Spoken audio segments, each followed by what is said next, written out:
Diyos ko, naalala mo ba nung naglaba ko? May nakita ko na panty na hindi naman kay Ma'am Alice. Ang tatak ng mga panty ni Ma'am, yung nakita ko ay Avon. Mumurahin, cheap kong baga. Ay, patawarin mahabaging panty. Saan mo ba nakuha ang panting yun? Puro suoy ng panty ni Ma'am Alice eh. Sa kwarto ni na Ma'am. Kumuha ko ng marurumi nilang damit nung nakaraan. At doon ko nakitang mahiwagang panty. Santisima. Huwag naman sana pero kanino yun? Imposible na kay Zion yun o di kaya kay Sir. Yan ang malaking palisipan sa akin ngayon. Kanino yun? Dahil kabisado ko talaga mga panty ni Ma'am Alice. Hindi kaya. Natigil sa pagwakintuhan ng mga kasambahay sa bahay ni na Alice nang bumukas ang pinto ng kusina at pumasok mula roon ng babae. Ay, andyan na si Ma'am. Good morning, Ate Maricel. Ano pong almusal natin? Kaswal na tanong ni Alice sa mga kasambahay kahit na naulinigan niya itong nagbulungan kanina bago siya pumasok ng kusina. Magandang umaga rin po, Ma'am. Ipaghahanda ka po namin ng pagkain. Nag-uunahan namang umalis sa kanyang harapang dalawang babae habang nakayuko. Napailing lang si Alice bago umupo sa kahabaan ng hapag. Ilang beses niya nang naririnig ang makasambahan nila na nagbubulungan ng tungkol sa kung anong bagay. Ngunit hindi niya ito pinaglalaanan ng pansin dahil marami na siyang iniisip para idagdag pang mga ito. Me! Where's my lunchbox? I'm late! Zion, watch your word. Huwag mong pagtaasan ng boses ang mami mo. But... No buts. Go to your mom and say sorry. Napangiti nilang si Alice nang marinig ng mag-ama na nagtatalo na naman. Hindi niya maiwasan na makaramdam ng kaligayahan sa tuwing naririnig niya si Kenji sa kanyang asawa kung paano pangaralan ng anak dahil hindi magandang attitude dito minsan. Nakangusong pumasok ang anak nila sa kusina. Hello baby, how's your sleep last night? Ready na ba ang mga gamit mo para sa first day of school? Imbis sumagot, ay mas lalong nanulis ang nguso nito na kinangisin na lang ni Alice. Alam niyang nagkakaganito si Zion sa tuwing napagsasabihin ito ng ama. May sasabihin ka sa mami mo? Nakangiting hinintay ni Alice ang sasabihin ni Zion hanggang sa lumapit ito sa kanya at yumakap. Sorry, me. It's okay, baby. Pwede ka magtanong sa lahat ng tao na nandito na may galang at tamang tono ng boses, okay? Tumangong anak niya at hinalikan siya sa pisngi. Nakangiting tiningnan ni Alice si Kenji na masaya silang pinapanood habang punong-puno ng pagmamahal ang mga mata. Ito ang pamilya ni Alice sa matagal niyang iniingatan. Ang anak nila na kung minsay pasaway man, ngunit nakikinig naman sa kanilang mga pangaral at napakalambing. At ang kanyang asawang si Kenji na punong-puno ng pagmamahal para sa kanilang dalawa. Walang araw na hindi nito na ipaparamdam sa kanya kung gaano sila kahalagang ni Zion at kung gaano sila kamahaling Kenji. Pagod na pumasok sa kanilang kwarto si Alice. Kagaling niya lang sa kanyang night shift work kaya naman antok na siya. Bago siya tumungo sa kanilang kama, ay nag-alis muna siya ng mga jewelry accessories niya. Ngunit natigilan siya nang mapansin ang lalagayan ng mga singsing niya na may nawawala rito. Nasaan na yun? Muling sinubukan ni Alice hanapin ang nawawalang mga singsing niya, ngunit ang dumapang mga mata niya sa lalagyan ng mga bracelet at kwintas, ay napahawak na rin siya sa kanyang sentido. Ate Maricel? Leia? Maya-maya lang, ay nagkukumahog na pumasok ang kanyang mga kasambahay. Ma'am, tawag niyo po kami? Ano pong nangyari, ma'am? Magkasalubong ang mga kilay ni Alice nang langinon niya ang mga ito. Nasaan yung mga alahas ko? Bakit kulang-kulang ang mga to? Napabigsi naman ang mga kaharap niya dahil sa lakas ng kanyang boses. Ma'am, hindi po namin po alam. Hindi po namin pinapakalaman ng mga alahas yun dahil yun po ang kabilin-bilin niyo sa amin. Tama po si Ate Maricel, ma'am. Kahit na kailan po hindi po namin hinawakan ng mga yan. Kahit ilang beses po kami maglinis ng kwarto po ninyo. Kaya nga po, ma'am, sa tagal na po namin sa inyo, wala naman po kayong ginagawang masama sa amin para gawin po namin kayo ng ganyang bagay, ma'am. Napahilot na lang sa kanyang ulo si Alice Pakiramdam niya ay nahihilo siya sa mga nangyayari. Mahal ang paborito niyang nawawalang singsing na galing pa sa kanyang namayapang lola. Hoy, kumuha ka ng tubig. Nahihilo ata si ma'am. Tumalilis naman palabas si Leia bago alalayan ni Maricel si Alice paupo sa kama nito. Ma'am, okay lang po kayo? Hinawawala ang mga alahas ko, Ate Maricel. Saan naman mapupuntang mga yun? Naku, hindi po talaga namin alam, ma'am. Pero hayaan niyo po. Hahanapin ko po sa laundry. Baka po naiwan niyo po sa nasuot yung damit. O di po kaya sa mga bag po ninyo. Hindi na nakasagot si Alice dahil masyado nang sumasakit ang kanyang ulo. Nahiga na lang siya at pinikit ang mga mata kahit na binabagabag pa rin siya ng isipin na nawawala ang mga lahas niya. Nagising si Alice nang maramdaman niyang may humahalik sa kanyang noo. Nang idilat niya ang kanyang mga mata, ang maamong mukha ng kanyang asawang sumalubong sa kanya. How are you? Nasabi ni na Ate Maricel ang nangyari kanina. Are you feeling better now? Napapikit na lang si Alice ang marinig ang malambing na boses ng lalaki. Nawawalang mga alahas ko, mahal. We will find it, okay? Andito lang yun. Baka na-misplace mo lang.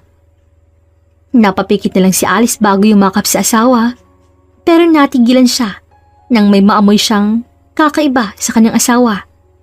Tumingala siya rito at muling palihim na sininghot ito. Nagpalit ka ba ng pabango?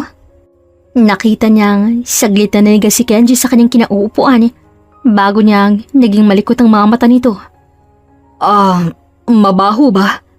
Ayaw mo ba? No, I like it. Ang refreshing ng amoy.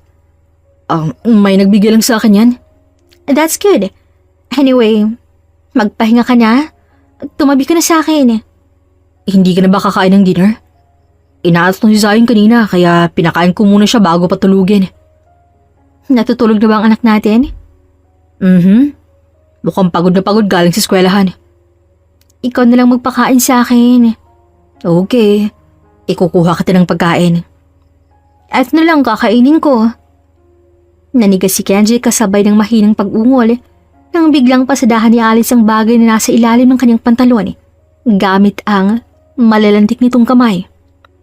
Baby, I'm hungry and hurt. Distract me from pain, Kenji. Bumangon si Alice para siya nang unang humalik sa asawa. Ang mukhang nagulat pa sa kanya, ngunit agaling nakabawi di kalaunan at gumanti ng mas mapusok at nakakauhaw ng mga halik. Sa tagal nilang magkasama ni Kenji, kahit na kailan ay hindi nilamig ang kanyang asawa sa kanya at napupuno nito ang kanyang pangangailangan sa lahat ng bagay. Kahit na sa kama, kaya naman kahit na kailan ay hindi niisip ni Alice na magagawa siyang lokohin ng kanyang asawa. Anak! Ninang! Tumayo mula sa pagkakaupo sa sofa si Zion upang salubungin ang kanyang ninang Cherry. Nako, napakalaki mo na talaga. Sus naman, halos linggo-linggo ka nang nandito Para namang hindi ko nasubaybayan ang paglaki ng inaanak mo. Nako, alam mo ba, sa tuwing nakikita ko si Zion, mas talang lumalaki ang gumagwapong inaanak ko. Sus, baka naman bumili ang gustong ulo niyang anak ko. Oo nga pala, napadaan ka yata. Naging mailap ang mga mata ni Cherry na pilit hinuhuli naman ni Alice. Sa mga gantong galawan ng kumari niya, alam niya na ang pakay nito, pero gusto niya pa rin marinig mula rito kung anong sadya nito sa kanilang bahay. Ano kasi, Mars? Na-short kasi ako sa pang-budget ngayong buwan na to. Alam mo na, nagme-maintenance na kasi sila mama at papa kaya halos lahat ng sweldo ko sa kanila na napupunta. Magbabakasakali lang sana ako kung baka, may extra ka? Ibabalik ko naman, promise yan. Sadyang, gipit na talaga ako ngayong buwan Dahil natapat din na nawala ng trabaho si Ate Mara. Ano ka ba naman? Oo naman. Palagi ko namang sinasabi sa'yo na kapag may problema ka, sa akin ka na lang lumapit. Kaysa naman sa iba na susumbatan ka sa huli. Nahihiya na kasi ako sa'yo, Mars. Palagi na lang akong lumalapit sa'yo. Tumigil ka nga. Sandali lang. Hintayin mo ako rito at aakit lang ako sa kwarto. Saglit na iniwan ni Alice si Cherry kasama ang kanyang anak sa sala para pumunta sa kwarto at kumuha ng pera na ipapahiram niya sa kanyang kumare na halos kapatid na ang kanyang turing. Ngunit nang buksan ni Alice ang kanyang cabinet, napakunot ang kanyang noo nang mapansin na ang inilabas niyang pera sa bangko nung nakarang linggo ay tila ba nabawasan. Ha? May pinagkakagustusan na ba ako? Takang tanong niya sa kanyang sarili. Nangunot palalo ang noon niya nang muli niyang mapansin ang lalagayan ng kanyang mga alahas na parang may nawawala na naman kaya lumapit siya rito para i-check. At ganun lang pagkabigla ni Alice nang mapansin na may nawawala na naman sa kanyang mga alahas. At ang malala pa ron, pati ang pera niya ay nabawasan dito. Napapikit na lang si Alice bago pakalmahin ang kanyang sarili dahil nakakahiya kay Cherry kung ngayon niya tatanungin sila Maricel kaya mas pinili ni Alice na maging kalmado bago lumabas ng kwarto at balikan ng kumarin niya. Ngunit sa galigitnaan ng kanyang paglalakad, naulinigan na naman niya ang sitsita ng mga kasambahay nila sa isang sulok. Naku, nandito na naman yung babaeng yan. Sa tuwing pupunta rito niyan, palagi nilang nangungutang kay Ma'am Alice. Tapos ilang araw namang walang paramdam. Kung hindi nga lang inaalak ni Ma'am Cherry si Zion, baka isipin ko na hindi talaga si Ma'am Alice ang baka niyan dito. Hoy, natatandaan mo pa ba na nagpunta yan dito at si Zion lang ang dadatnan niya? Grabe makautos sa atin. Kala mo nakikihati siya kina Ma'am sa pagbayad sa atin. Tsaka Ate Maricel, din pa sila sa kwarto ni Ma'am maglaro ni Zion, di ba? Kasi ngayon naglilinis natin ang kwarto ng alaga natin, kaya ron sila tumambay. Oo, kala mo may maparte siya sa pamamahay na to tuwing nandito yung si Ma'am Cherry. Nag-iwas na lang ng tingin si Alice, saka nagpatuloy sa paglalakad. Ayaw niya sanang mag-isip ng kung ano-ano, pero dahil sa narinig, parang may kung anong bagay na buhay sa kanyang loob. At tinutulok siyang isipin ang mga bagay na hindi naman dapat niya iniisip dahil alam niyang wala siya sa lugar para magsalita laban sa ibang tao nang wala siyang hawak na ebidensya. Kilala niya si Cherry at alam niyang hindi ito magagawa ang bagay na naiisip niya. Kaya iwanag si Alice sa kanyang isip ang mga negatibong bagay na kumakain sa sistema niya. Pero ilang araw na siyang binabagabag ng kung ano-anong bagay hanggang sa samaan na siya ng pakiramdam isang araw. Galing sa eskwelahan si Zion. Galing din sa trabaho niya na night shift kaya nakakaramdam siya ng bahagyang pagkahilo habang nagmamaneho. Pero natigilan siya nang makarating siya sa kanilang bahay at sa labas pa lang nito ay nakita niya ng kotse ni Cherry. Nandito ba ulit siya? Hindi naman niya ako nasabihan na pumunta siya ulit dito Tahimik na pumasok sa kanilang bahay si Alice. Ngunit nang makatungtong siya sa sala, nabigla pa siya nang walang sumalubong sa kanyang Cherry. Ma'am, nandito na po pala kayo. Nasaan ang Ma'am Cherry niyo? Po? Uulitin ko pa bang tanong ko? Nasaan si Cherry? Bahagyang tumaas ang boses ni Alice dahil kung ano-anong bagay nang pumapasok sa kanyang isip. Lalo na't nakita niya nakaparada sa labas ang kotse ni Kenji. Matalim mga mamatang tiningnan ni Alice ng kasambahay na ngayon namumutla na at napatigagal dahil hindi alam ang isasagot sa kanya. Ma'am, nakita ko po sila na umakyat ni si Ersa. Hindi na pinatapos ni Alice si Maricel. Nanginginig ang kanyang buong katawan hindi dahil sa takot na kung anong maabutan niya sa taas, kundi sa galit na bigla na lang nagliyab sa kanyang puso. Sa bungad pa lang ng kwarto, napansin niya na ang isang tong na may tatak pang Avon. Walang buhay na napangiti si Alice kasabay ng paglunok niya. Nang itulak niya pabukas ang pinto ng kanilang kwarto, walang mga taong sumalubong sa kanya. Di tulad ng kanyang inaasahan tahimik ang buong paligid. Para na lang sa lagaslas ng tubig na nanggagaling sa kanilang banyo. Kahit na parang binuhusan ng malamig na tubig si Alice, kahit na parang ilang daang punya lang tumusok sa kanyang puso, kahit na sinasabi ng kanyang pusong tumalikod na siya at umalis, mas pinindigan niya ang nais sa mangyaring kanyang isip. Tahimik ang kinuhang baril na nakatago lang sa kanyang drawer. Walang buhay ang mga mata na dahan-dahan siyang naglakad palapit sa kanilang banyo at gusto niyang masuka ng unti-unti. Narinig niya na ang halinghinga ng mga taong hinahanap niya. Nagtangis ang mga ngipin ni Alice bago humigpit ang pagkakahawak niya sa baril.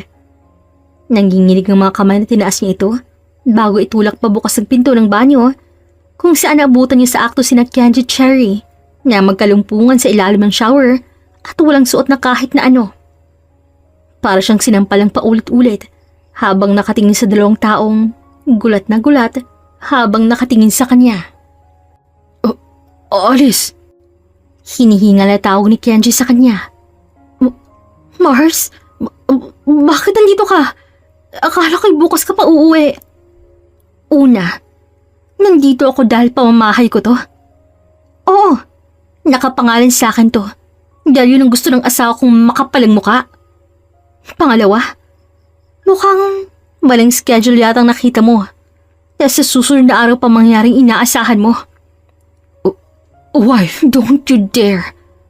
Hindi ako magdadalong isip na iputok tong hawak ko sa matitigas yung muka. put it down. Baka makadisgrasya ka, Alice. Ayaan mo kung magpaliwanag. Pero, ibaba mo muna yun, okay? Mag-usap tayo. Ikinasa ni Alice ang baril at muling tinutok sa asawa. Kung kayo lang naman din naman ang magdidisgrasya ko, ay ayos na ayos lang sa akin. Mars, masyado naman yatang mainit ang ulo mo. Mag-usap tayo. Magpapaliwanag kami nitong si kumpare. Isa ka pa. Anong karapatan mong pumasok sa bahay ko nang walang pahintulot ko, ha? Namutla si Cherry nang sa kanya naman tinutok ni Alice ang hawak na baril. Anong karapatan mong hawakan ng asawa ko? Anong karapatan mong maligo sa banyo namin? At anong karapatan mong sumiping sa asawa ko? Makati ka? Mars, huwag mo akong Mars. Dahil nandidilim ang paningin ko sa inyong mga baboy kayo. Nakakadiri kayo. Ang kakapalang pagmumukha nyo. Alice, please. Bakit, Kenji? Bakit? Bakit kailangan na humantong sa ganito? May nagawa ba ako mali? Hindi pa ba ako sapat sa'yo para kailangan mong babaeng to na alam mong itinuring ko na halos kapatid ko? Alam mo yan, kaya hindi ko lubos maisip na magagawa mong ganitong bagay, Kenji. May kumulang luha sa mga mata ni Alice bago nanginginig ang mga kamay na binaba ang hawak na baril. Humihikbing tumingin si Alice sa mga tao na nasa harap niya. Sabihin mo sa akin, Kenji. Sabihin mo kung anong nagawa ko sa'yo para gawin mo to. Sinubukan siyang lapitan ni Kenji, pero agad niya siyang napaatras dahil nandidiri siya. Para siyang masusuko habang nakatingin sa kanyang asawa. Huwag kang lalapit. Huwag mo kong hahawakan. Nandidiri ako sa'yo, Kenji. May asawa ka. May anak tayong dalawa. Hindi ka ba nadidiri sa ginagawa mo? Nag-iisip ka pa ba? Ginagamit mo pa ba yung utak mo? Nakikita mo bang ginagawa mo, ha? Hindi ako yung kasamang mo babae sa ilalim ng shower natin. Hindi ako yung sinasamba mo. Hindi ako yung nagpapaligaya sa'yo. At hindi ako yung tinatrabaho mo. Sa ginawa mong to, alam mo nang kahahantungan nito. Alice, what do you mean? Imbis na sagutin, ay nilingon ni Alice si Cherry na ngayon ay nanginginig habang nakatingin sa kanya. Wala pa rin itong saplot at tanging puting tao lang ang tapal sa katawan. Gaano na katagal? Ha? Huwag kang magtanga-tangahan, Cherry. Alam mong ibig kong sabihin. Alice, bibilang ako ng 3. Kapag hindi ka pa nagsabi ng totoo, baka si San Pedro nang makita mo. Humigpit ang pagkakahawak ni Alice sa baril niya habang malamig ang mga matang nakatingin kay Cherry. 4 na buwan. 4 na buwan na simula nang magkaroon kami ng something ni Kenji. Yun lang bang ikukumpisal mo sa akin? Mangumpisal ka na habang nakakapagtimpi pa ako. Habang maayos pang takbo ng utak ko. Lasing si Kenji noon at ako nabutan niya. Nasa trabaho ka noon, kaya ako muna nag-asikaso sa kanya. At doon may unang nangyari sa amin. Parang nanikip ang dibdib ni Alice nang marinig ang sinabi niya ni Cherry. Nanginig ang kanyang mga labi, pero sinikap niyang maging matatag at matigas sa mga oras na yon. Ano pa? Mars, ano pa? Magsalita ka ng magsalita. Dahil magaling ka naman sa ganyan, di ba? Gumamit ng matatamis sa salita para makuha ang loob ng mga taong nasa paligid mo. I stole some of your jewelry and money. Pero nagawa ko lang mga yun dahil... Hindi na natapos si Cherry ang mga sinasabi niya dahil hawak-hawak na ni Alice ang buhok nito at walang pakundangan na hinila palabas ng kanilang bahay. Ma'am, ano pong nangyayari? Let go of me! Nasasaktan ako. Kulang pa yan sa sakit na dinulot mo sa akin. Diyos ko po, Diyos ko po. Ate Maricel, ano pong gagawin natin? Go, ma'am. Tiruan niyo po ng leksyon ng balanding yan. Ano ba, Alice? Wala akong suot na damit. They will see me naked. Yun ang goal ko eh. Masaya ka naman sa ganyan, di ba?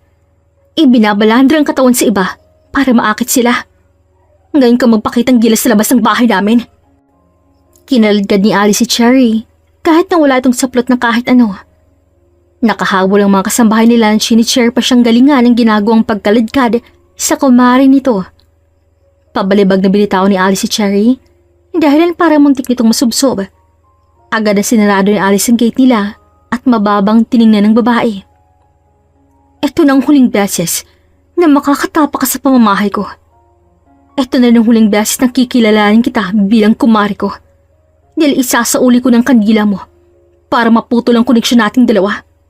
Hindi na ako tumatanggap ng ahas sa buhay ko. Alice, please. Please let me explain. Don't do this to me, please. Pinagtitinginan na ng mga tao si Cherry na ngayon kapirasong tela lang ang nakatakip sa katawan nito na basang-basa pa. Pero kahit anong awa ay wala nang nararamdaman si Alice. Puno ng pagkamuhi at pandidiri ang mga mata niya habang nakatingin sa babae. Batas ng bahala sa'yo. Tumalikod na si Alice kahit na sumisigaw pa si Cherry na papasukan nito at ibalik ang mga damit pero hindi na siya muling lumingon at pumasok na sa kanilang bahay kung saan niya nakita ang si Kenji na maligagas habang nakatingin sa kanya. Wife, don't ever touch me again, Kenji. This will be the last that you will see me. Anong ibig mo sabihin? Maghiwalay na tayo. Para pa rin nakalutang sa kawalan si Alice. Hindi siya nagpakalumo matapos ng komprotasyon kay Kenji. Hindi siya nagpakita ng kahinaan, lalo na nang sunduin niya ang kanilang anak sa eskwelahan para isama ito sa pag-uwi sa bahay ng kanyang mga magulang. Ngunit, para bang lahat ng pagtitimpi at pagpapanggap, habang nagmamaneho, papunta sa mga magulang niya rumagasa nang makita niya ang papa niya. Alice, bakit nasugod ka rito? Gabi na, hindi ka man lang... Papa! Parang batang sumugod ng yakap si Alice sa kanyang ama at doon humagulhol. Agad ding napasugod palabas sa kanilang bahay si Miss Buendia nang marinig ang pagpalahaw ni Alice. Santissima! Ano yun? Sinong umiiyak? Anong nangyari, Alice? Bakit umiiyak ka, ha? Pa, si Kenji. Umiiyak na wika ni Alice. Sa mga ganong salita pa lang, ay maiintindihan agad ng ama niya ang ibig niyang sabihin. Mabilis itong humiwalay sa kanya at naghuhumirintandog humakbang na agad namang niyakap ni Alice para pigilan. Bitawan mo ako. Papatayin kong lalaking yun. Wala siyang karapatang saktan ka. Dahil lang nga ako siya sa amin na kahit kailan ay hindi kanya sasaktan. Lintik siya. Hindi nga kita napabuhatan ang kamay noon eh. Tapos paiiyakin ka lang niya ng ganito.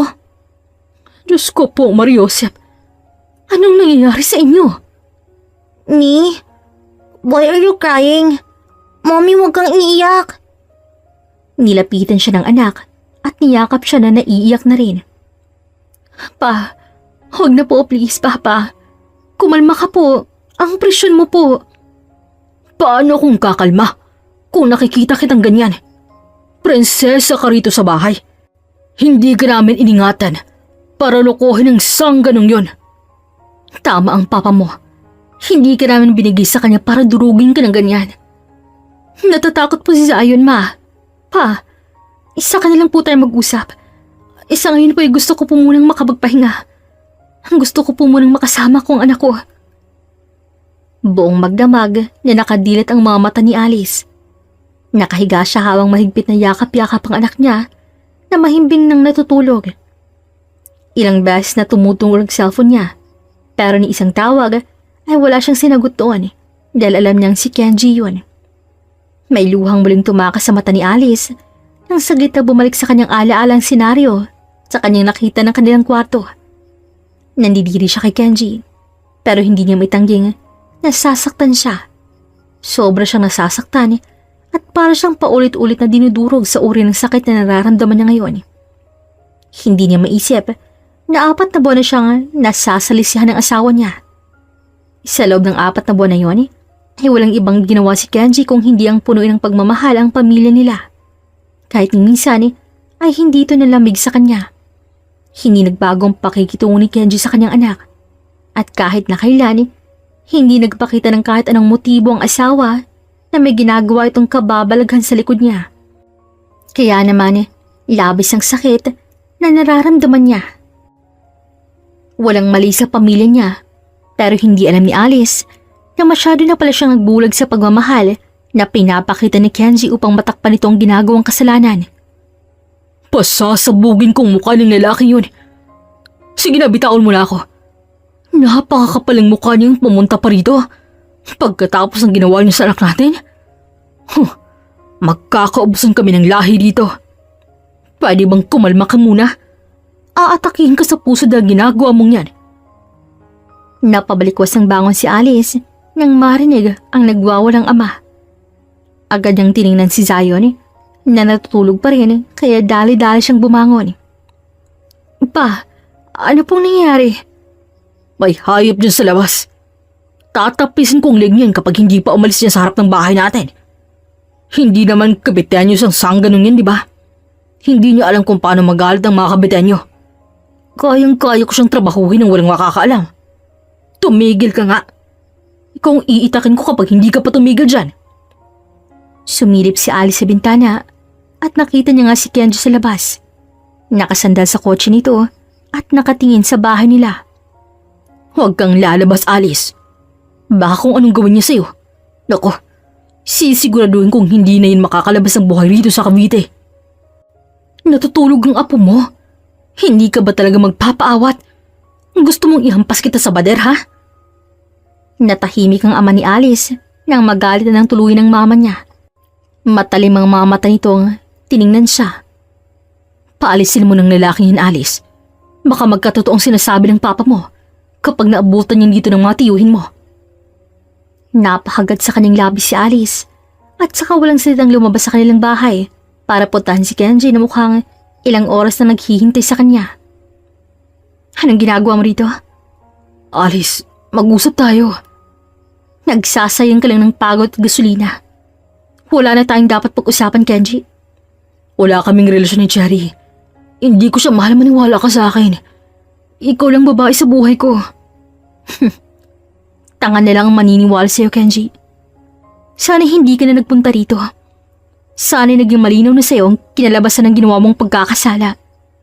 Ginamit mo na lang sana ang utak mo para maintindihan ng lahat. She seduced me, Alice. She blackmailed me nung unang beses na may nangyari sa amin.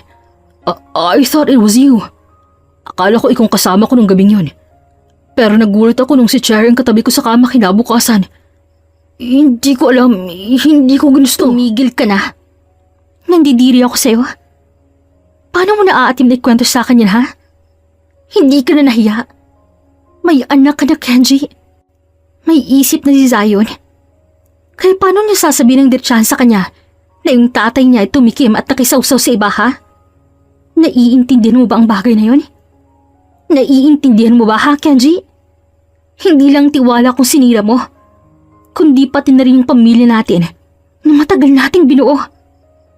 Sa ginagawa mong yun, parang mo na rin sinabi sa akin na hindi ako sapat. Nakulang pa rin kami ni Zion para maghanap ka ng iba. Hindi lang yun, dahil bilang asawa mo, hindi ko maiwasan na mapatanong kung hindi ba ako naging mabuting asawa sa'yo para gawin mo sa akin ang bagay na to. Ibinigay ko naman lahat sa'yo, di ba? Ipinagkatiwala ko ang lahat sa'yo dahil yun gusto mo. Yun ang napagkasunduan natin dahil nangako ka, Sanjay. Nangako ka sa akin na kahit kailan ay hindi mo hahayaang masira ang pamilyang meron tayo. Pero hindi ko rin pala naisip na pwede palang ikaw ang maging dahilan ng pagkasira ng pamilya natin. ng tahanan na tinitingala ni Zion. Tayong mga magulang niyang pinagmamalaki niya pa sa iba dahil nakikita niyang okay tayo.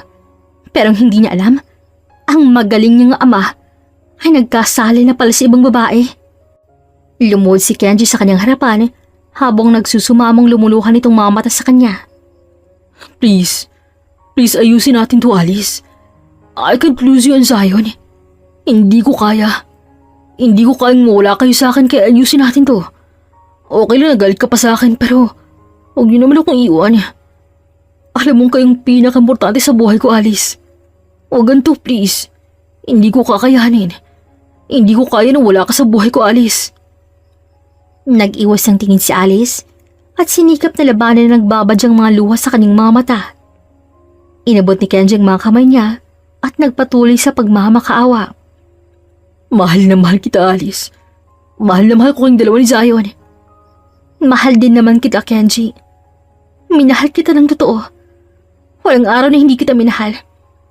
Pero lahat ng pagmamahal na yon ay nawala dahil sa isang pagkakamali. Lahat ng pagmamahal na binibigay mo sa akin ay naubos dahil sa ginawa mong desisyon. Tama na. Huwag na nating saktan at pahirapan ang sarili natin, Kenji. Umalis ka na sa harap ko at huwag ka nang magpapakita sa akin kahit na kailan. No, please. Please, Alice. Don't do this to me. Umalis ka na. Maghiwalay na tayo. Ayoko na sa'yo, Kenji. No. Hindi ako alis nang hindi ka kasama, Alice. Kaya ni Zion. Uuwi na tayo. Umalis ka na bago ka paabutan ng mga tiyuhin ko. Walang sinasantok mga yon. Kaya kung minamahal mo pang sarili mo, aalis ka na rito at hindi na ulit magpapakita pa. Dahil baboy ka, madumi ka. Kayong dalawa ni Cherry. Magsama kayo. Nagmamakawa ko sa'yo, asawa ko. Nagmamakawa ko sa'yo. Patawarin mo ako. Patawarin mo ako, nakikiusap ako. I will never forget that image, Kenji. Nakatato na yan sa isip ko. At sa tuwing maaalala ko yun, pandidiri sa iyong mararamdaman ko. Gagawin ko ang lahat. Nakikiusap ako. Then leave. Simpleng instruction lang yun. Hindi mo pa magawa. Nanigas sa kanyang kinatatayuan si Alice nang marinig niya ang baritonong boss na yon na nanggaling sa likod niya at nilingon niya ito. Sandro. Ayos ka lang ba? Tinawagan ako ng papa mo. Tara na sa loob. Hinihintay ka na nila. Hinawakan siya ng lalaki sa braso pero hinawakan din siya ni Kenji. No. You can take away my wife from me. She's mine. Bibitawan mo siya? O kailangan ko pang putulin yung braso mo? Mamili ka. Aalis ka ng tahimik? O dadala kang dugo rito sa Cavite? Hindi mo lamang liko ng bituko ng mga Caviteño. Nang hindi makapagsalita si Kenji at lumuwag na ang pagkakahawak nito sa kanya, ay siya namang paghila ni Sandro sa kanya para ipasok siya sa loob ng kanilang bahay. Ano? Umalis na bang magaling mong hunghang na asawa? Opo. Walang niya talagang asawa mong yan. Ang kapal din talaga ng mukhang magpakita pa rito, no? Tumigil ka na. Hayaan mo munang makapagpahinga yung anak mo. Tsaka nandyan na si Sandro. Napatingin muli si Alice sa lalaki na naghilas sa kanya, papasok sa loob ng bahay. Ilang taon na ba simula nang huli niyang makita ang lalaki?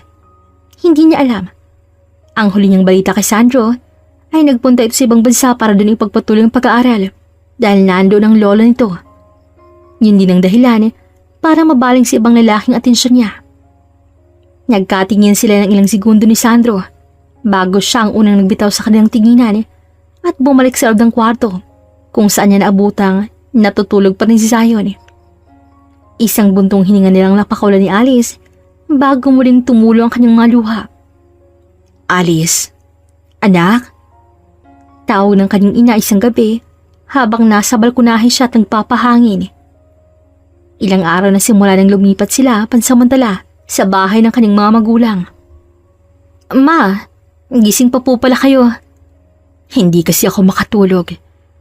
Ilang araw na kayo nandito pero hanggang ngayon, hindi pa rin tayo nakakapag-usap tungkol sa nangyari sa inyong dalawa ni Kenji. Yung ama mo kasi ay palaging mataas ang presyon. Ayos na naman po, ma.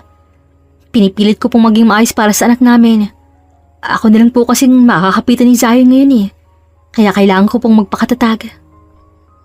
Hindi mo naman kailangan gawin ng mag-isang bagay na yan. Dahil nandito kami anak.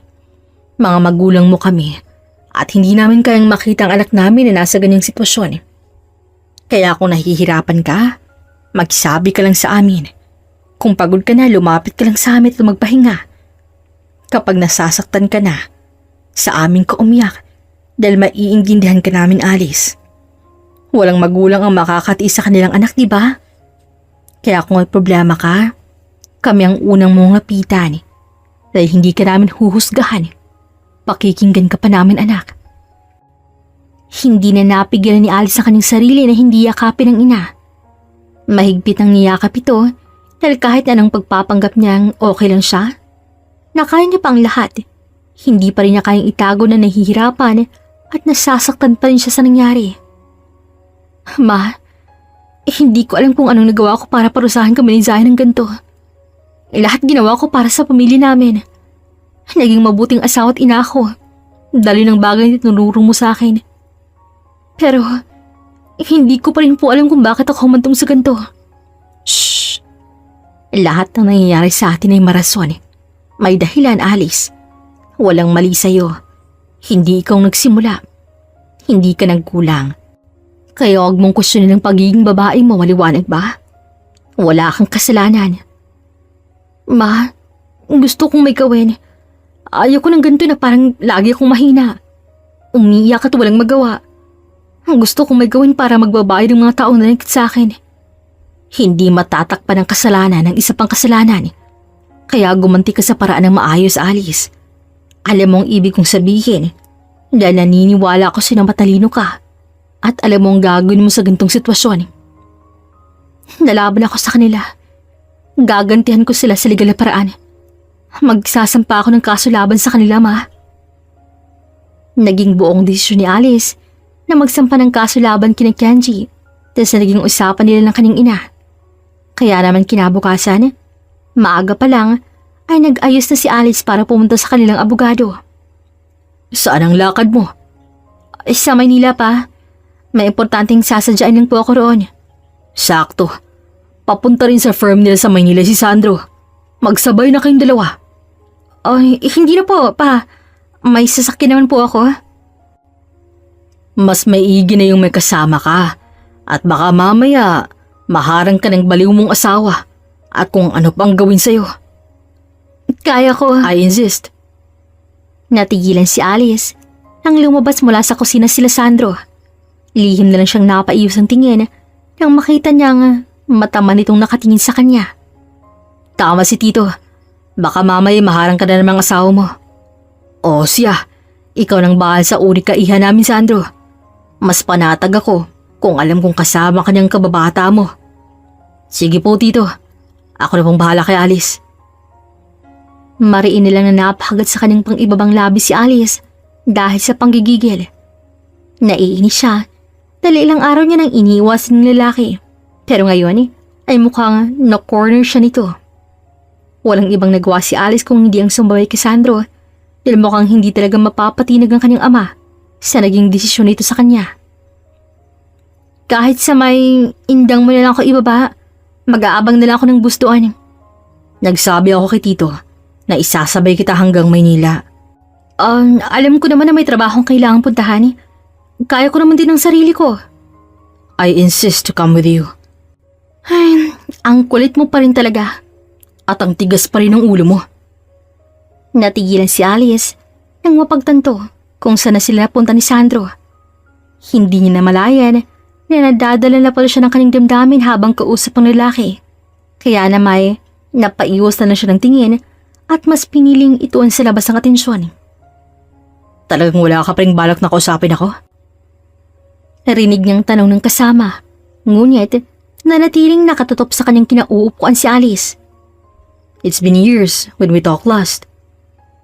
Naikuyom na lang ni Alice ang kanyang kamay nang maalala niyang pait ng nakaraan, kung saan mas pinili niyang palayain si Sandro upang abutin ito ang pangarap kahit na sobrang hirap para sa kanyang bagay na yun. Si Sandro ang first love niya. Si Sandro Ang unang lalaking minahal niya ng sobra. At alam niya na lahat ng pagmamahal na binibigay niya rito ay nasusuklian din ng masigit pang pagmamahal mula kay Sandro. Pero ang akala niyang mala fairy tale na love story nila ay humantong sa isang komplikado at napakahirap na sitwasyon. Sitwasyon kung saan kailangan mamili ni Sandro ang pagmamahal nila o ang oportunidad na makapag-aral sa isang magandang eskwelahan sa abroad para sa pangarap nito. Kaya nang pilitin ni Sandro mag-aral sa ibang bansa kasama ang lolo nito, nagsimula na rin tanggapin ni Alice ang kanyang sarili na hindi na babalik si Sandro sa kanya. At doon na pumasok si Kenji sa buhay niya. Hindi niya lubos akalain na babalik pang muli si Sandro sa Pilipinas matapos ang ilang taon nitong pamamalagi sa ibang bansa. Kamusta ka na? Binigla mo ako nung sinabi ni tita sa akin na ikakasal ka na raw. I'm doing great. Magandang trabaho na meron ako at nakakabili ako ng sarili kong sasakyan. Nakapag-ipon din ako ng paparenovate ng bahay ni na mama. Napalunok na lang si Alice dahil pakiramdam niya ay nanunuyo ang kanyang lalamunan habang kausap si Sandro. Tungkol naman sa sinasabi mo, I was pregnant that time, kaya biglaan lang din ang kasal naming dalawa ni Kenji. Hindi na kita inimbita dahil alam ko namang abala ka sa ibang bansa eh. Kaya pala. Ikaw, kamusta ka naman eh? Mukhang yayamanin ka na talaga ah. Saganang-sagana sigurong asawa mo. Hindi naman. Ayos lang din ako. Architect na ako. Yung firm ni Lolo sa Manila, ako na rin nag-handle. Dahil mas pinili lang mag-stay sa Sweden. At tungkol sa huli mong sinabi, I don't have a wife. Hindi ba ako nag-aasawa, Alice? Nawindang ang pagkatao ni Alice nang marinig ang sinabi niya ni Sandro. Bigla siyang hindi naging komportable sa hindi malamang dahilan. Hindi na ako nakapag-asawa dahil simula nang malaman kong nagpakasal ka. Nagluksa na ang puso ko dahil sa pagkawala mo. Parang pinatay ako nung araw na nalaman kong ang babaeng hinihintay ko ay nakuha na pala ng iba. Sandro? Are you still mad? Dahil mas pinili kong umalis kaysa magstay sa'yo? Nagalit ka ba dahil mas pinili kong isipin ang future na gusto kong ibigay sa'yo? Sa magiging anak natin. Kaysa matanggihan ng magandang offer sa akin sa abroad? Galit ka pa rin ba dahil mas pinili ko ang career ko kasi sa pagmamahal mo? Hindi ako galit dahil mas pinili mo ang pangarap mo kaysa sa pagmamahal ko. Nagalit ako sa'yo dahil hindi mo man lang nagawang harapin ako para ipaalam sa akin ang naging desisyon mo. Umalis ka ng kahit walang anong salita, Sandro. Inilagay mo ako sa mahirap na sitwasyon. Mahirap paghintay ng walang kasiguraduhan, Sandro. Mahirap magkulong sa isang kwarto na walang laman na kahit ano. Hindi mo ako binigyan ng kahit anong salita na babalik ka pa. Huminto na ang sasakyan ni Sandro, kaya naman inaayos na alis ang kanyang mga gamit upang bumaba niya. Pero hindi pa man siya nakakapag-alis ng seatbelt nang muling magsalita ang lalaki na kasama niya. Pero ngayon nandito na ako at nakita kong lalaki nakakuha sa'yo. Nagalit talaga ako sa sarili ko. Galit ako dahil hinayaan kitang mapunta sa isang lalaki na tulad niya. Sa lalaki na sasaktan ka ng ganyan. Hindi kita iningatan ng ilang taon para lang mapunta sa isang katulad niya. At ngayon na nakabalik na ako, hindi ko na hahayang mawala ka pa ulit sa akin, Alice. Isang beses na ako nakagawa ng malaking pagkakamali at hindi ko na hahayaan na maulit po ulit ang bagay na yun. Babawin kita, Alice. Babawin ko ang bagay na matagal ang akin. Parang wala sa kanyang sarili si Alice nang makausap niya ng kanilang abogado. Ang dami niya nang iniisip tapos bigla pang dumagdag si Sandro, kaya naman parang siyang mababaliw at hindi niya alam ang gagawin. Noong una, bahay ng kanyang mga magulang nag-iisang lugar na sa tingin niya ay magiging payapa ang buhay nilang dalawa ni Zion. Ngunit mukhang kabaliktaran nun ang mangyayari, lalo na ngayon at palagi niyang nakikita roon si Sandro. Hindi alam ni Alice kung saan siya lulugar sa kanilang bahay dahil kahit saan siya magpunta, hindi mawala-wala sa isip niya na nasa paligid lang niya si Sandro. Tulad na lang ngayon na magkaharap sila sa hapag. Iwas na iwas si Alice na nakakapasong tingin ni Sandro. Mi, kailan po tayo uuwi? Miss ko na po si Daddy. Natigilan ang lahat nang magsalita si Zion. Nagkatingin sila ng kanyang ina bago nila marinig ang pagtikim ng kanilang ama. Yung daddy mo nasa Maynila. May pinagkakabalahan. Nag-work pa rin po si Daddy, Lolo. Kailan po siya pumunta rito? Hindi ko alam. Baka matagalan pa po. Sa ngayon mag-enjoy ka muna kasama si lolo't lola. Palagi na lang pong busy si Daddy. Nandito naman si Tito Sandro. Kapag free time ko pwede tayong maglaro para hindi kami inip dito. Is it okay to play with you, Tito? Oo naman. Gusto mo ituruan din kita ng work ko? It's enjoyable, kid. Oh, you're really cool, Tito. Sure, I want to learn something from you po. Hindi maiwasan ni Alice na mapatulala kina Sandro at sa anak niyang kasyual na nag-uusap. Kung hindi niya kilala ang dalawang to, aakalain niyang matagal na itong may pinagsamahan dahil sa kung paano mag-usap ang mga to. Good morning. Halos malaglag ang puso ni Alice nang bumungad sa kanya si Sandrong nagkakapi sa kusina. Maaga pa, kaya nagulat siya na nandito na agad ang lalaki. Coffee? Thank you. Magtitimpla na lang ako. Magluluto ba ako ng umagahan? Tulungan na kita. Kaya ko na, okay lang. I insist. Arkitek ka ng pamilya ko. Hindi ka katulong dito. I volunteer. Ay, kulit mo. Inis na tiningnan ni Alice ang lalaki, pero napatigagal siya nang biglaan lang dumukwang si Sandro sa kanya. Kahiblan lang ang pagitan ng kanyang mga mukha. I told you. Hindi ko na hahayaang mangyari ulit ang pagkakamaling nagawa ko noon.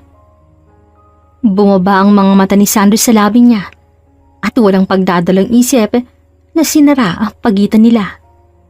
Natigilan si Alice at nanigas sa kanyang kinatatayuan nang maramdaman niyang mainit na labi ni Sandro sa ibabaw ng kanyang mga labi. Still the same. Lasang toothpaste. Mabilis sa tinulak palayo ni Alice si Sandro nang matauhan siya. Mabilis siyang lumayo rito habang nanlalaki ang mga matang nakatingin. Why did you do that?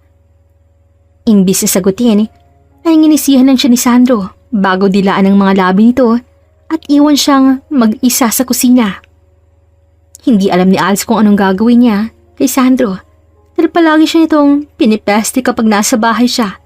Kaya todo iwas siya rito at kulang na lang ay hindi siya lumabas ng kwarto para hindi makita ang lalaki. Where are you going? Maaga pa. Matulog ka muna. Nagsalubong na agad ang kilay ni Alice nang marinig ang boses si Sandro nang lumabas siya sa kanilang balkonahe. Bakit ikaw? Ang aga-aga pa lang nandito ka na. Ano? Hindi lang pagiging architect ang ginagampanan mo?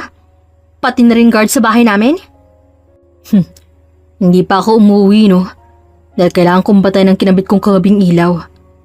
Tinignan ko kung maganda ba at maganda ang function.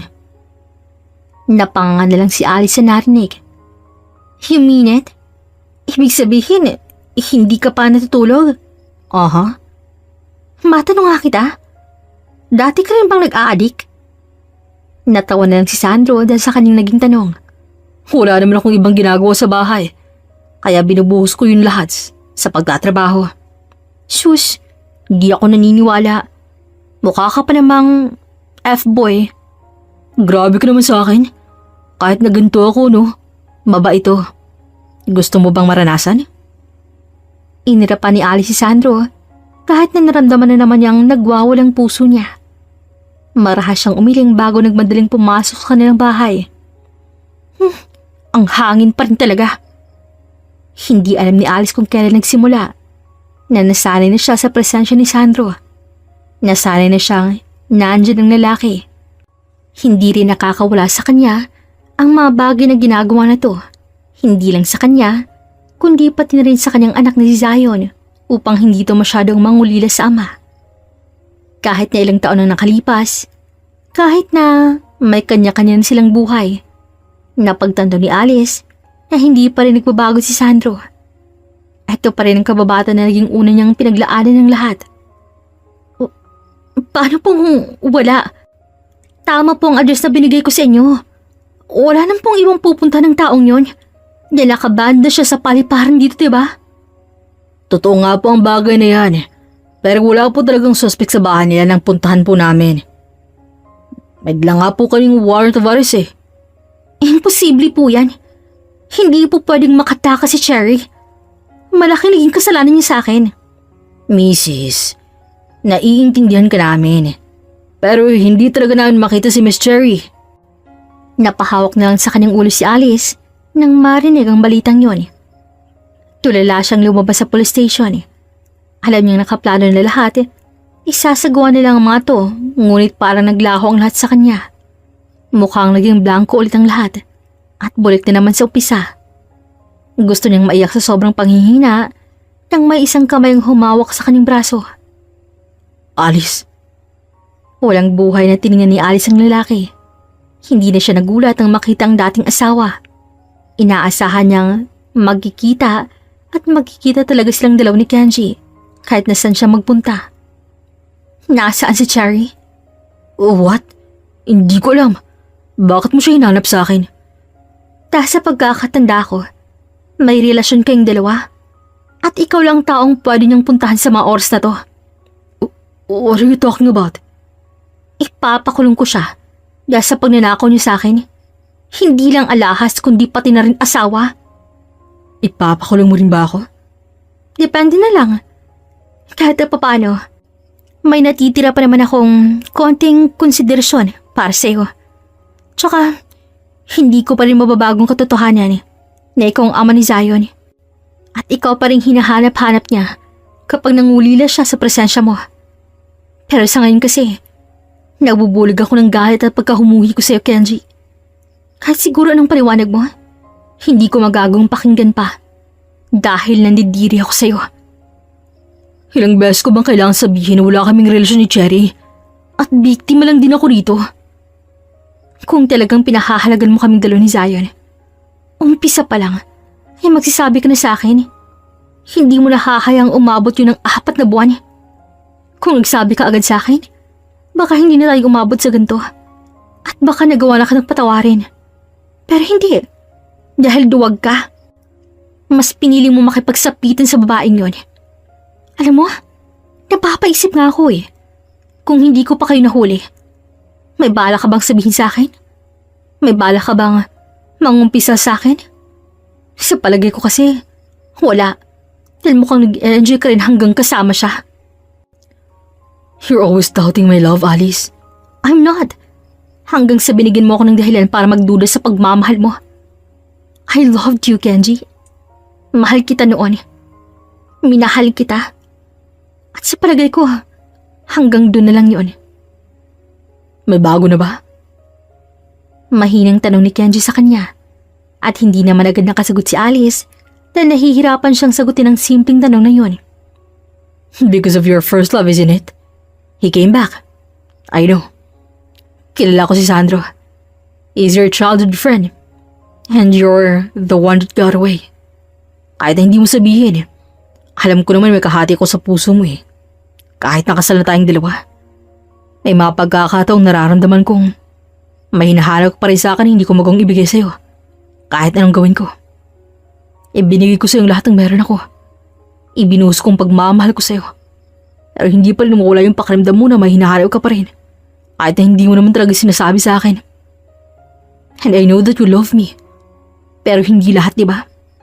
Dahil matagal lang may patay si Sandro dyan sa puso mo. Hindi nakapagsalita si Alice. Hinayaan niyang makapagsalita si Kenji. Hinayaan niya kanyang sariling pakinggan naman ang asawa sa pagkakataong to. Pero may narinig ka ba sa akin? Wala. Because I choose to be silent. Mas pinili kong manahimik at mahalin ka na lang. Nagbabakasakali na baka kaya kong makuha ka ng buo. But until now, I know I'm not enough. My love for you is not enough and it's okay. Okay lang sa akin yun. Dahil masaya akong nasa akin ka. Pero alam mo ba ngayon? Takot na ako. Pinanghihinaan ako ng loob. Dahil alam kong malaking chance na mula ka sa akin. Maula kayong dalawa ni Zion sa akin. You know, I tried my best to be the best of the best. Pero hanggang doon lang talagang kaya ko eh. Kaya ngayon sabihin mo sa akin, Alice. May chance pa ba na mabuo ang pamilya nating dalawa? Napalunok si Alice. Bigla siyang nahirapan magsalita Dahil hindi siya aware na sa tagal nilang magkasama ni Kenji, may ganong side na pala ang lalaki. Kahit na kailan ay hindi na iparamdam ni Kenji sa kanyang nakakaramdam nito ng gano'n. Hindi mo kailangang mahirapan, Alice. Maging totoo ka lang sa sarili mo at magiging masaya ako para sa'yo. Naikuyom na lang ni Alice ang kanyang kamay dahil kahit anong pakiramdam ang gawin niya sa puso niya, iisa lang ang sinisigaw nito at hindi si Kenji yun. Nalinaw na siya sa lahat at palagay niya tama ang dati niyang asawa na matagal nang may nakuhang parte ng puso niya, si Sandro. I loved you once, but you hurt me many times. Siguro nga nasaktan kita sa paraan na hindi ko namamalayan. Pero sigurado akong sinubukan ko rin pakawalan ng sarili ko. Pero siya pa rin talaga. Si Sandro pa rin. I understand. And I accept it. Matagal ko nang hinanda ang sarili ko para dito. Pero masakit pa rin talaga na marinig mula sa'yo eh. Masakit pa rin malaman na kahit ginawa ko ng lahat, hindi ko pa rin talaga siya kayang patayan. Salamat. Dahil sa wakas, nagpakatotoo ka sa sarili mo. Nadurog ako pero naging masaya ako sa naging desisyon mo. Kung sakali mo na kailangan mo ako sa pag-aayos ng allowance papers natin, maaasahan mo ako. Sa anak naman natin, mas matutuwa si Zion kapag ikaw ang kasama niya. Dahil alam niya kung gaano ako kabisi. Pero pwede ba kaming magkaroon ng pagkakataong makapag-bonding kaming dalawa? Kasi anak ko pa rin naman siya, diba, Alice? Party ko pa rin siya kaya sana hiyaan mo pa rin akong magpakaama sa kanya. Sunod-sunod ay tumango si Alice kasabay ng pagtulo ng mga luha niya. Hindi naman kita aalisin ng karapatan sa kanya. Thank you. Muling ngumiti si Kenji sa kanya. Sa huling pagkakataon, pwede bang yakapin kita? Hindi na nagsalita pa si Alice at siya na nagsara ng pagitan ng dalaw ni Kenji upang yakapin ito sa huling pagkakataon. Minsan sa buhay, kailangan lang nating aminin ang pagkakamali natin.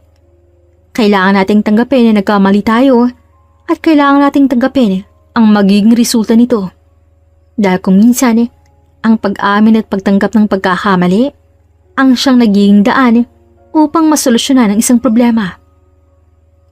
At sa kabilang banda rin, ang pagpapalaya ay isa sa pinakainam ng solusyon, lalo na kung alam niyo na pareho na kayo nasasaktan. Nadudurog niyo ng isa't isa nang hindi niyo namamalayan. Tahimik na nagkakapi si Alice, nakatingin sa payapang tanawin na nasa kanyang harapan. Kailan pa ba nang huli niya nagawa ang gantong bagay? Hindi niya na maalala. Dahil sa dami ng mga nangyari sa kanyang buhay nitong mga nakaraang buwan. Parang naging alon ng buhay niya. Minsan mataas at minsan di bababa. Halos nakalimutan niya na kung paano mag-relax dahil sa tensyon na dala-dala niya sa nakalipas na buwan. Ngunit ngayon, para bang ang gaan ng kanyang dibdib. Para bang ang sarap na ng buhay niya. Nakakatulog na siya ng maayos sa gabi, nakakahinga na siya ng maluwag, at nagagawa na rin niyang ngumiti kahit na may dadala siyang problema.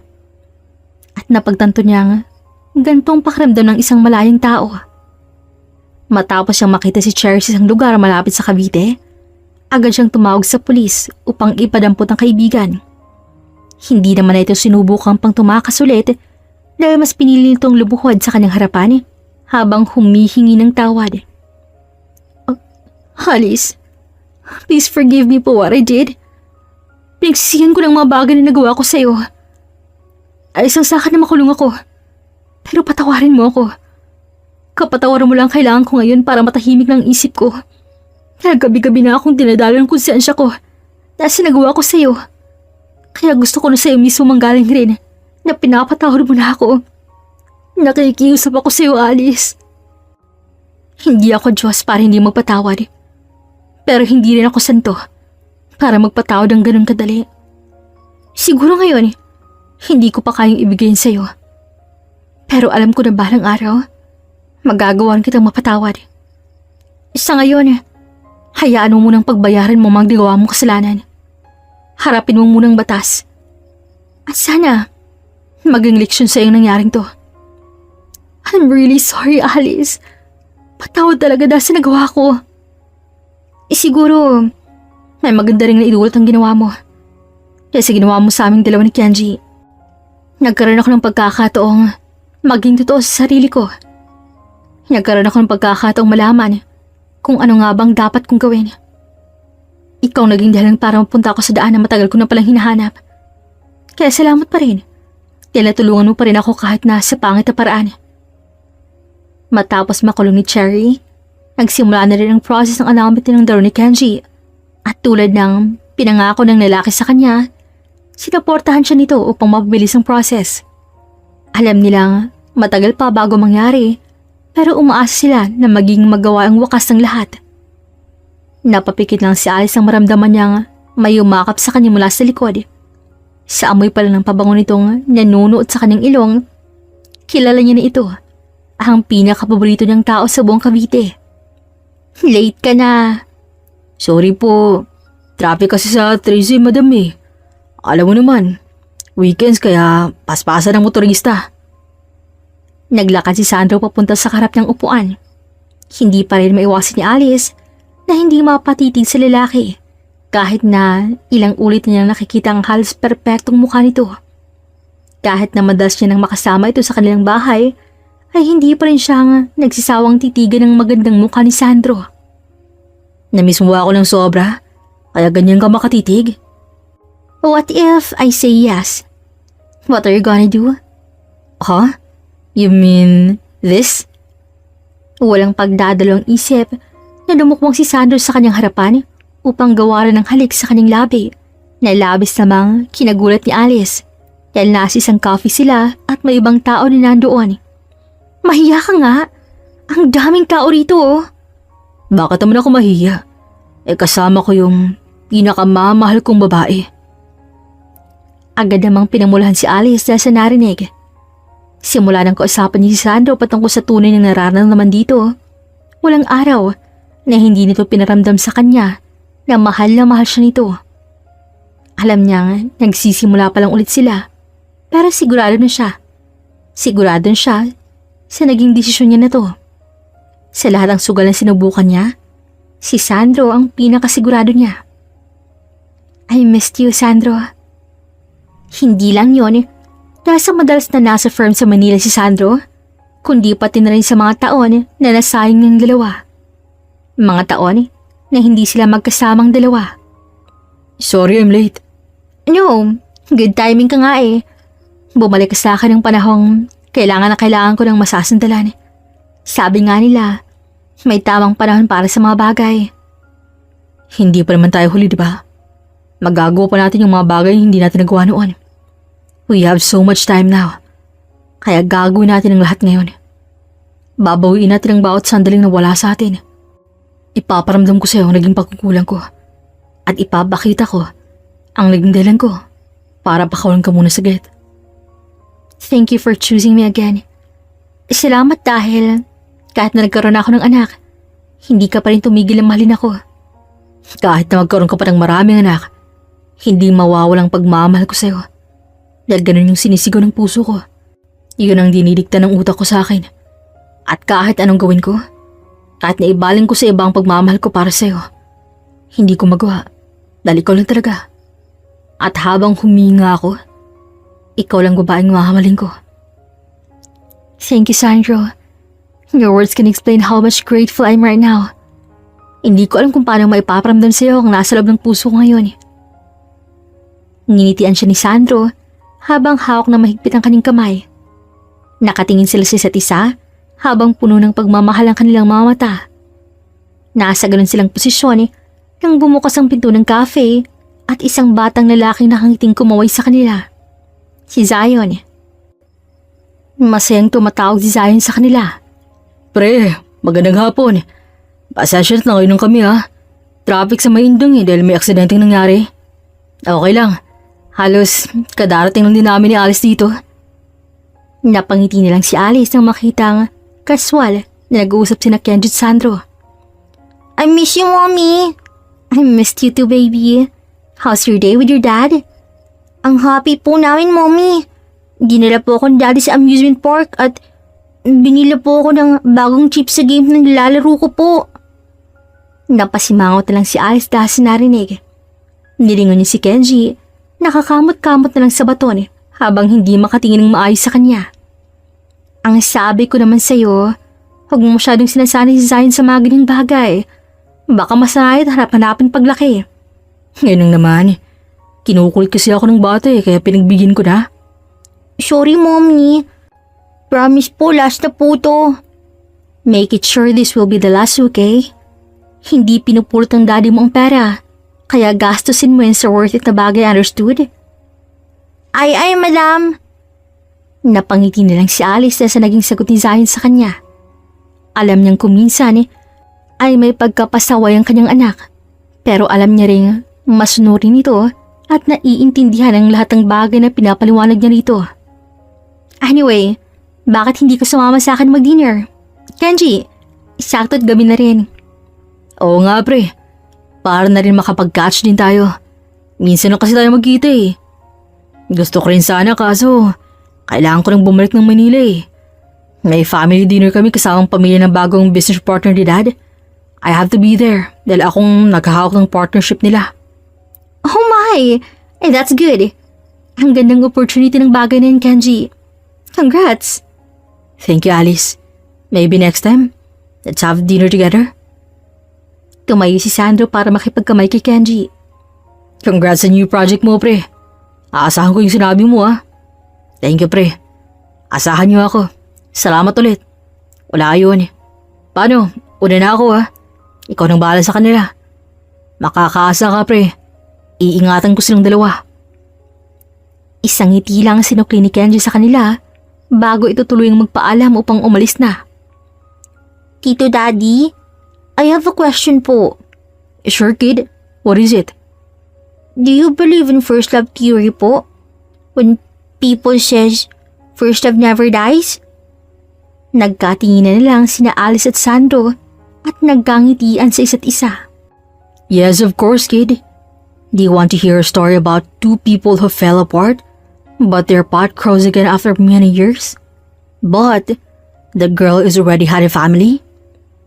Nagningning ang mga mata ni Zion nang marinig ang sinabi ni Sandro. Yes, please, Tito Daddy. Napangiti lang si Alice nang magsimulang magkwento si Sandro tungkol sa dalawang taong nagkahiwalay dahil sa kanilang mahangad sa buhay. Ngunit muling bumalik sa braso ng bawat isa matapos ng mahabang panahon. Dahil napatunayan nila na hindi malulusaw ng kahit anong bagyo ang isang tunay na pagmamahalan ng dalawang tao. Dito na nga po nagtatapos ang magandang kwentong ito. Hanggang sa susunod pong muli, this is Regine here in Kuya Agustin Stories. Daghan kaayong salamat!